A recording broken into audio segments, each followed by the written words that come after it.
The whole world has gone video. Grok, Google, and the race beyond Sora 2. Xbox rumors show how fast misinformation can spread online. Microsoft's new AI tool could let your boss benchmark how much your company is using AI. Germany's move to open source software might finally have staying power, and India's booming AI industry could threaten its own call center jobs. Welcome to Hashtag Trending. I'm your host, Jim Love. Let's get into it. There's no question that OpenAI's Sora 2 has made history, the fastest app ever to hit 1 million users, even though it was invite only. But rivals aren't sitting still. The whole world has gone video, and both xAI and Google are racing to catch up. Let's start with X's Grok. Elon Musk's xAI has rolled out Grok Imagine, which can turn text or image prompts into short 6-second video clips with synchronized sound. Sound familiar? And while OpenAI appears to be building its own social media-style platform around Sora, Musk already owns one, X. And Grok Imagine may be his way of reviving Vine, the once popular short video app Twitter bought but eventually shut down. And then there's what's being called Grok's Spicy Mode, a setting that lets consenting users generate more adult or suggestive content. Musk has already faced pushback for posting a scantily clad angel demo clip. And while the company says it will moderate content, this is an area to watch, because there have also been media reports that OpenAI's Sam Altman is exploring a looser approach to adult content in ChatGPT. Not confirmed, but notable timing, given Musk's more permissive direction as well. Meanwhile, Musk says Grok will also detect and flag AI-generated fakes, a create and police model designed to both make and monitor video content. And over at Google, the push is just as strong. Its latest VO 3.1 upgrades deliver richer detail, lighting, shadows, reflections that have reviewers genuinely impressed. And Google's Flow tool links shorter vignettes into longer sequences, a step towards full-length, story-driven video generation. And some developers are already using Google's Flow tool links shorter vignettes into longer sequences, a step towards full-length, story-driven video generation, in competition with what some users are already doing with Sora 2's API for the same purpose, stitching together mini-clips into cohesive films. Google is also bringing video to its popular Notebook LM. Using its Nano Banana model, the system can now turn your text notes into narrated, stylized explainers using everything from whiteboard sketches to anime or retro prints. There's been a lot of attention paid to voice and voice chat over the past few months, but it seems like video is back with a vengeance, and it may end up playing a much more major role in the next stage of AI's evolution. And with deep fakes and now an almost inevitable move towards what could become softcore or at least risque content, the controversies are also probably only just getting started. Internet rumors have always been a force to reckon with, but this week social media lit up with claims that Target and Walmart were removing Xbox products from their stores, sparking panic that Microsoft might be backing away from the console business. Apparently, the rumors weren't true. Both retailers confirmed that they're still selling Xbox consoles and accessories as usual. The confusion started when screenshots of half-empty store shelves made the rounds on X and Reddit, interpreted by influencers and clickbait accounts as proof of a major pullback. In reality, it was just a case of restocking, a few layout changes, and a push towards real-time inventory. But it shows how quickly misinformation spreads, even in the gaming world, where passionate fans and fast-moving algorithms can amplify a simple misunderstanding into a full-blown crisis. And in light of our last story on AI-generated video, It hammers home how powerful and how potentially damaging internet rumors can now be in the world of AI.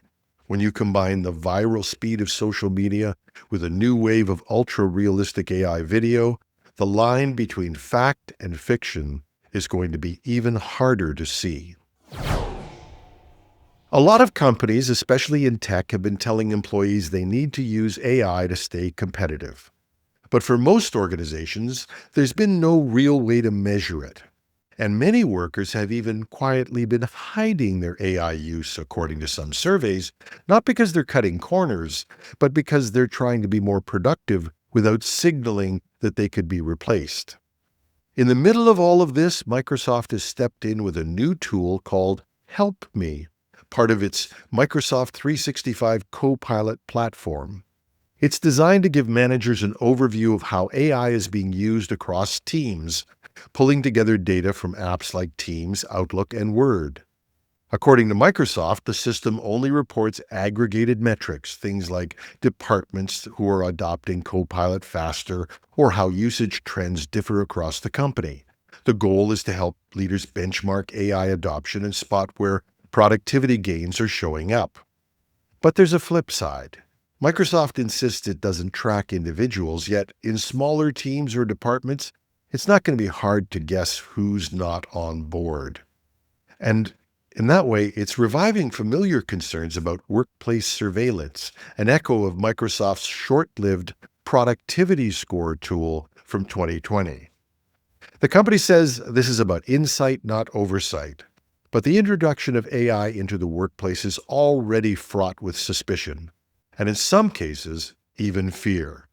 So as AI becomes both a productivity tool and a performance metric, the line between helping and watching may get harder to define.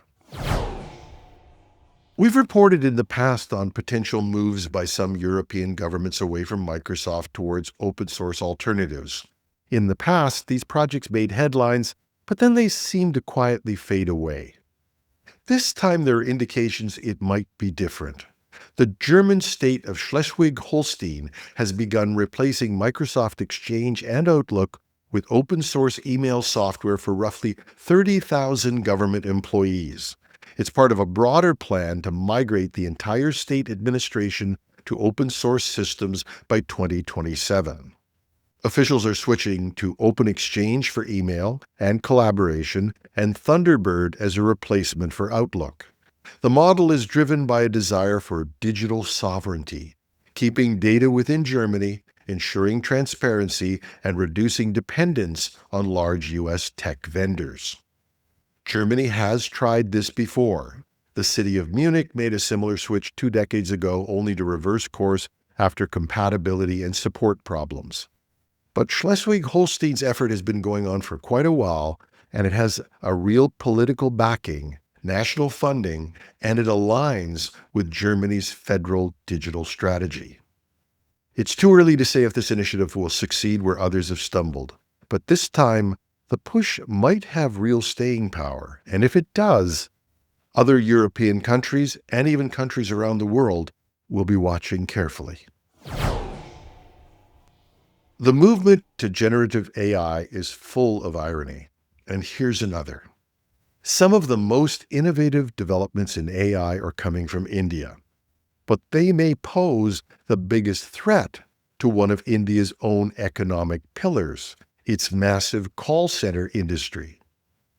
For decades, India has been the global hub for outsourced customer service. It's a business that employs about 5 million people and brings in more than $60 billion a year.